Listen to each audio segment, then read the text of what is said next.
Welcome to Cretoni Entertainment. I'm Chris. Freak. And we're going to paint our elf on the shelf tonight. We're going back to our Painting HeroQuest series tonight. Back on a hero, we're taking the elf. We're going to start with our Citadel Runefang Steel over our undercoat of the Krylon 2X Perfect Gray matte spray paint. We're just going to... for you to say. It is. I stumble over that every time.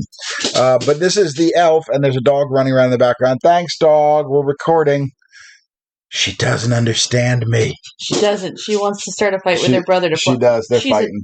Let's talk about our dogs instead of the painting. She's state paper. Let's talk about our dogs instead of the models. So we have dogs. Anyway, seriously though, this is one of our simple versions of the hero painting. I know we had talked about this with the Barbarian originally. And we talked about doing kind of a simple paint job and then coming back and revisiting the same model in a future video as kind of our redux or our revisited. I don't actually know what redux means. It's literally like it just sounds cool. Like it just sounds cool. Okay. It's an additional do. It's additional. It's a Mountain Dew. Oh. So anyway, when our Runefang Silver has fully dried, we're going to go ahead and wash the whole model with our Citadel Shade and Nuln Oil. Any black wash will do. As I've mentioned before, the exact colors are not what matters.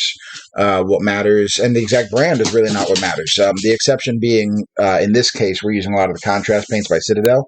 And right now, I don't think there are any other paints that do what they do on the market. I know there are a couple coming. Mm-hmm. I know Army Painters is supposed to be pretty interesting, and it's about half the price of Citadel's. Which is always lovely. Maybe that'll be the brand that finally makes me like Army Painter, and then I'm going to throw the elf here. So we decided on the elf for a couple of reasons. One, we actually got a comment on one of our videos saying, do the elf next. Okay. Hey, we did it. I mean, a please would have been nice, but anyway, once the Nuln Oil is fully dry, we're going to take this Ethermatic Blue, and we're going to paint this on all of the metallic parts, because I want to have like a blue tint to this armor. Blue armor. So that's what I'm doing here. Now, when we go back and revisit this model later, we'll probably do some additional highlights to the armor, but for the simple version, this is going to look pretty good. I think you're going to be happy with the results. Now, the other reason I want to do the elf is because the elf is the second character being played by our son. Yes, it is. He's been playing the Barbarian. He's also been playing the elf, so the elf gets to be the second one in the roster. I see how it is. My characters just get left in the dust, huh? Yep. Absolutely. Dwarf and a wizard. How long did it take you to figure this out? Dwarf and a wizard. Dwarf and a wizard. That's actually the title of a Cartoon Network sitcom. I mean, it could be. Dwarf and wizard. Dwarf and a wizard. Dwarf does wizard. Oh, those were really offensive. Oh, my goodness. Anyway. yeah, Dwarf does golfing. Nope, those were not great. I think we should make counter videos to them called like Golfing Does Dwarf. What is that? That doesn't even make sense. I don't know. Well, like maybe like golf balls get shot at a dwarf star. What? It's less offensive. How do you get close to a dwarf star? I mean, that's your concern with it? I mean, yeah. Anyway, we're also busting out the Citadel Contrast Warped Lightning. This is actually going to go on the other armor we didn't do. Now, remember how I said we're using the Ethermatic Blue on all the armor? I lied. The scale mail that is on her thighs and her stomach area that's underneath the kind of bigger metallic plate. Yeah. I'm doing that a different color. Oh, there you go. I don't understand why she's wearing both. I don't understand why she's got plate mail and chain mail. Because she's like one of the few women in fantasy who actually wore her armor to the dungeon. I mean, that's yes. The good news is that she is actually fully prepared for somebody who's going to stab at her. Yeah, she's got those 6 body points, and she's not losing them. Does that make her a 6? Oh, the Barbarian's an 8 with those rippling bulges.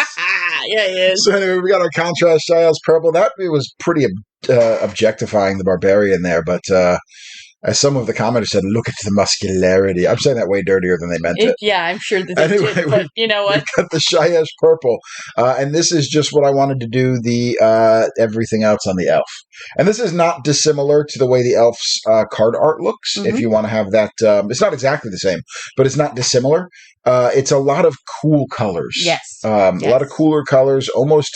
I mean, they're shiny and they're not truly pastel-y, but almost pastel-y in that sort of mentality, that view of color theory. I don't know color theory. I just put paints on models. There's a color wheel. I think you're supposed to take opposites. I don't know. I ignore it. Help me. Help me, y'all. I am a semi not at all professional paint guy. with the stuff. So anyway, important trick with the Shy-ish Purple. This color is so thick. This particular contrast is incredibly thick. So if you're going to use the Shy-ish Purple, however you want to pronounce it, I guess, I would recommend using some contrast medium with it as well. And what I did is put a little contrast medium in the well of a palette. And I dipped my brush in it every time I went to go get more purple on there. So it allowed it to flow a little bit better. Mm-hmm. And you see it's not super, super dark. Yeah. Yeah, it's because I've used the Shy-ish when it's very heavy. Real... I mean, it's still dark. It's still a dark purple, but the pigment is not overwhelming it. And the pigment by itself on some materials has the propensity to just kind of obscure the detail. Mm-hmm. I said detail. Detail. Detail's at 7. Oh, 6 Central. So anyway, once that's fully dry, we got a couple more things to knock out here. The elf is pretty easy to paint, actually. So we've got our Guilliman Flesh. It's another contrast paint. And I'm going to highlight up the skin quite a bit to finish this elf when we do the redo. Maybe I won't. Maybe I'll go back. Maybe we'll redo the skin like an ashen gray, or even like a almost an obsidian color. That'd be kind of cool. Ooh, do her as a dark elf. I'd admit that. That'd be kind of cool. Yeah. I don't know why. I mean, I guess it's just easier when I'm doing contrast paints to just grab one of the ones that says flesh, and all the ones that say flesh are definitely white guy flesh. Yeah, they are. Pale white guy flesh. Well, no, the Fire Slayer flesh is kind of darker, but it's definitely still white guy flesh. One way you look at it. So actually, that might be kind of cool. We may do or something like I did for my Legion of Everblight, the ashen sort of skin. There you go. So anyway, we're going to do a double whammy here. I think that would actually end up in her too close to her armor. We'll see. We'll figure it out. We'll look at it. Anyway, that's not the topic of this video. The topic of this video is using Gore Grunta Fur to paint the belt areas, and we also pulled out our Snakebite Leather, and that's going to paint the pouch. There you go. The pouch is where she's wearing the inappropriate armor. She's carrying it in there for later. Oh, that's where she got the. Yep, I'm sure that's what that is. Actually, it's appropriate that this elf is sculpted with so many potions on her, because Jules keeps finding potions with his elf in our HeroQuest campaign. She is loaded for bear, man. There's also some leather strappings on her wrists. We're doing those with the Gore Grunta Fur as well. And then there's kind of like a sleeve-like area that's only really visible under the right arm. It's not really on the left, so I just said screw it and did a Gore Grunta Fur. Didn't bother figuring anything interesting out with it. Just wanted to get it out of the way. Just be like, I don't know what you are. So right now, I think Jules has a potion of heroism or strength or whatever it's called, and 2 potions of healing on his elf. So he's loaded. No, and he keeps wanting to drink them. I know. He will get down to 4 or 5 body points and be like, that's it, time to pop a potion. I took 1 health. Can I drink a potion? Don't drink a potion. So anyway, we pulled out our Wildwood, and we pulled out our Eondin Yellow. The Wildwood, I'm just painting the bottle toppers of the potions on her belt, and the shoes. Yeah, she's wearing brown shoes into the dungeon. She is more prepared for this and is not letting her toesies out to... Well, she doesn't have those glorious thongs between her toes. Yeah, probably because she was like, hey, we're going into scary dungeon area. Maybe we shouldn't dress with all of our flesh showing off the barbarian. The barbarian's trying to get a hand, foot, and mouth disease. I mean, she's trying to get all the disease. The Eondin Yellow is for the hair. Because she's a pretty little blonde. Yeah, it's a traditional elf thing. There's other colors you could use. Actually, the Griff Charger or Griff Hound Orange looks quite good on hair. There's some browns like the Agros Dunes and whatnot that actually looks quite good on hair, but we're not doing those. We are pulling out the Eshin Gray. This is our first, other than the metallics, non-contrast color, and we're just painting this on top of the base. And this is where I got really annoyed with this figure. The Barbarian has a sculpted, textured base. Yes, he does. None of the other heroes do.